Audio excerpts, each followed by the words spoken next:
¿Cómo están? Nuevamente les doy la bienvenida a mi canal. Mi nombre, para quien no me conoce, soy Marbeli Pulido, médico general en Colombia, y aquí van a encontrar la parte 2 de ese video de Hablemos sobre infecciones. El día de hoy le corresponde a bacterias y a hongos, por lo cual mejor iniciemos.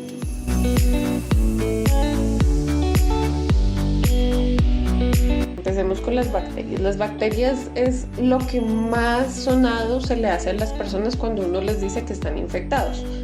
¿Qué tenemos con las bacterias? Las bacterias en su composición física son muy parecidas en ciertas características a una célula que nosotros tenemos en el cuerpo. Eso quiere decir que si nos pusiéramos a definirlas, son microorganismos unicelulares. Estos tipos de bacterias, y se los voy a enunciar uno a uno. Entonces, existen muchos tipos, de los cuales unos son los cocos, otros son los bacilos, otros son los vibrios, otros son los espirilos y las espiroquetas. ¿Qué es importante? Que en realidad esa es una clasificación de cómo se ve la bacteria. Entonces, si ustedes se dieron cuenta, como son dibujitos diferentes, son formas diferentes, y eso, digamos que nos brinda una información. Médicamente hay otras características que para nosotros también son importantes. Entonces, digamos que hay ciertas cosas que en unas pruebas de laboratorio nosotros les decimos hagámosle un gramo. Entonces eso va a tener o rosadito o moradito, y entonces eso nos va a decir a nosotros esa gran palabra que a veces ustedes encuentran en laboratorios que dicen gram positivos o gram negativos. También yo siempre les explico a mis pacientes que las bacterias no es solamente importante saber que se llaman E. coli, como en el caso de esta, sino que hay que ponerle apellido, como a todos los seres humanos, porque no es lo mismo yo llegar allá al centro comercial y decir Marcela, y voltearon todas las Marcelas que están en el centro comercial a decir el nombre completo de Marcela, Pineda Camargo. Entonces eso va a hacer que más específicamente, yo sabiendo a quién estoy llamando, más específicamente voy a saber cómo tratarlo. Entonces, los urocultivos nos ayudan a poder tener una especificidad del nombre completo de la bacteria. Muchas veces también les explico que entre más largo sea el nombre, sí, más información nos da, pero también más resistente es. Y aquí es donde entra lo del uso de antibióticos. Entonces yo les quiero mostrar esta tablita que encontré. Y en esta tablita ustedes se van a dar cuenta que existen muchísimas clases de antibióticos, muchísimas formas del antibiótico. Ustedes van a ver un poco de nombres, un poco de cosas. Pero quiero que sepan que para que yo como médico tome una decisión de cuál de todos estos antibióticos es el mejor, no es una decisión a la ligera. Es una decisión que yo tomo porque yo me senté, analicé el caso, tomé ciertas conductas. Sé que no es lo mismo tratar una faringoamigdalitis bacteriana a una infección de vías urinarias, por lo cual tengo que cubrir ciertos gérmenes aquí, ciertos gérmenes allá. Y hago un análisis un poquito más al conocimiento, por lo cual yo no le voy a mandar lo mismo que de pronto cualquier otra persona, la vecina, la tía, la abuelita le diga, ay, tómese esa citromicina que está ahí guardada, o tómese esa ampicilina que tiene ahí guardada. Puede que no le sirva, y simplemente lo único que le está haciendo es enseñándole a la bacteria a cómo seguir evadiendo los antibióticos. Y el problema cuando los nombres de las bacterias son más largos, más complejos, le salen más apellidos, es que cada vez que tú le pones un apellido a esa bacteria, es algo nuevo que aprendió para evadir el tratamiento antibiótico. Y quiero serles muy sincera, entre más hagamos uso indiscriminado de antibióticos, más le estamos enseñando a la bacteria cómo evadir los antibióticos. ¿Eso qué quiere decir? Que va a llegar un momento en que los 5 niveles de antibióticos que tenemos por intensidad ya no vamos a tener con qué trabajar. Entonces, por favor, algo que quiero que te quede de este video es no uses indiscriminadamente los antibióticos. Doctora, pero ¿cómo me contagié de esta bacteria? Es muy difícil decir como que, no, fue porque comiste esto, tocaste esto. No, porque lo que pasa es que hay bacterias que viven con nosotros, ¿sí?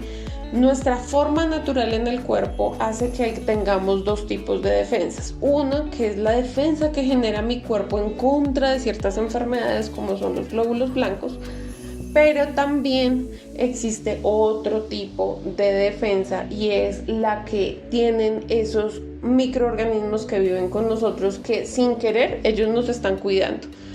Un ejemplo muy fácil son los probióticos. Los probióticos son los que ayudan a la parte digestiva, a hacer una digestión mucho más rápida, pero también ellos en el sistema intestinal dicen, venga, esto está como maluco, venga, yo me lo como, venga, yo lo encapsulo, no sé qué. Entonces ellos también nos ayudan a hacer parte de defensa. Las personas que se exponen a antibióticos matan esas bacterias buenas, ¿cierto? O disminuyen esas bacterias buenas, y hay otras que sí aprendieron a defenderse inicialmente de el antibiótico que usted está tomando. Entonces ellos dicen, se bajó aquí estas defensas, entonces hagamos algo, aumentémonos el número porque pues podemos llegar a aprovechar a colonizar esto.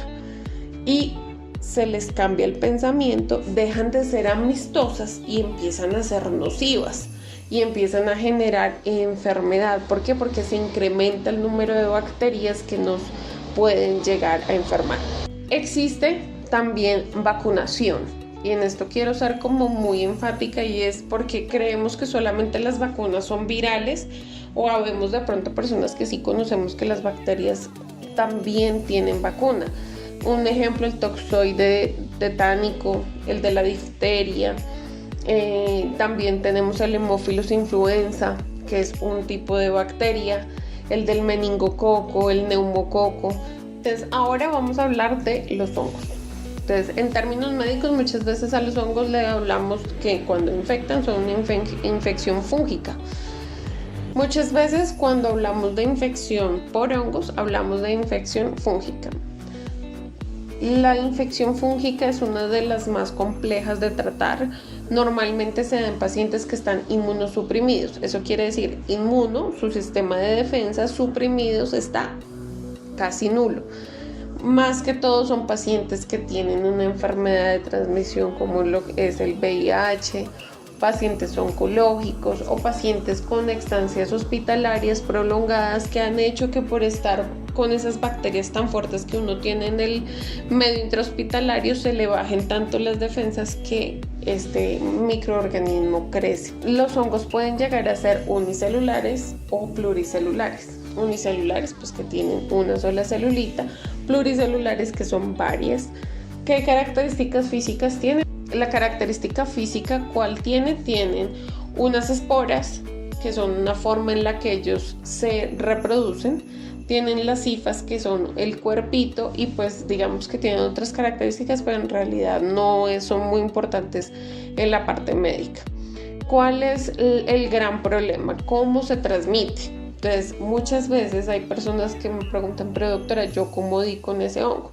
Entonces, claramente hay ciertos hongos que yo puedo adquirir por contacto, como el pie de atleta, ¿sí? Que es cuando uno de pronto se para en un lugar donde está contaminado con ese hongo. Una tinea capitis, que es el hongo en el cuero cabelludo, entonces queda caspita, rasquiña, bueno. Ese tipo de hongos simplemente uno tuvo contacto y terminó enfermándose. Pero existen otro tipo de hongos que normalmente viven con nosotros, son parte de nuestra flora normal, que también es importante, que muchas veces como médicos podemos disminuir la población, pero a veces es súper complicado y son tratamientos supremamente largos para matar ese hongo en el cuerpo. Un ejemplo, lo que pasa a veces con las uñas. Sí, que las uñas de los pies se contaminaron de hongo, entonces toca aplicarse un medicamento, tiene que tomarse una pastilla una vez por semana durante 3 meses, inclusive hasta 6 meses, y se resiste el microorganismo, pero muchas veces el paciente a los 2 años, año y medio, vuelve y viene con lo mismo. ¿Por qué? Porque primero no se cuidó y tuvo nuevamente contacto. Segundo, si hay una enfermedad que lo hace susceptible, vuelve y migra y vuelve y crece el honguito. Entonces, Todo esto ¿para qué es? Para que ustedes aprendan de pronto cómo pensamos nosotros como médicos. Es importante que estemos conectados, que entendamos por qué el médico no me mandó un antibiótico, me mandó un antifúngico, bueno, o el ciertos medicamentos. En este caso, los hongos tienen tratamiento. La mayoría pues ya habla de que el paciente está muy bajito de defensas y nos toca no solamente estar súper pendiente de que sí se muere el hongo, sino también súper pendiente de la función del riñón y del hígado, porque los medicamentos antihongos son muy, muy fuertes y muy nocivos para estos dos órganos. En conclusión, no se toma un antihongo si no sabemos cómo está previamente su hígado, su riñón y si aguantan ese tipo de medicamentos. Entonces, por favor, pide una valoración con su médico, que él tome la decisión si es necesario, cuánto tiempo sería necesario este tipo de medicación, y así no nos sobremedicamos o no nos medicamos porque sí, sino porque hay una razón clara de la necesidad. No sé si de este tema tengan alguna duda. Para mí ha sido un gusto de pronto darles este repaso por infecciones. Para mí es importante hablar de esto porque la idea después de este tipo de videos es empezar a tocar enfermedades, y yo ya voy a asumir que si yo hablo de que esto es un virus, usted ya sabe esto básico y podemos ir conectando una información con la otra. Ustedes saben que estaré respondiéndolos. Si les gustó, déjenme su like y suscríbanse si quieren seguir aprendiendo un poco más de medicina. Bendiciones, nos vemos.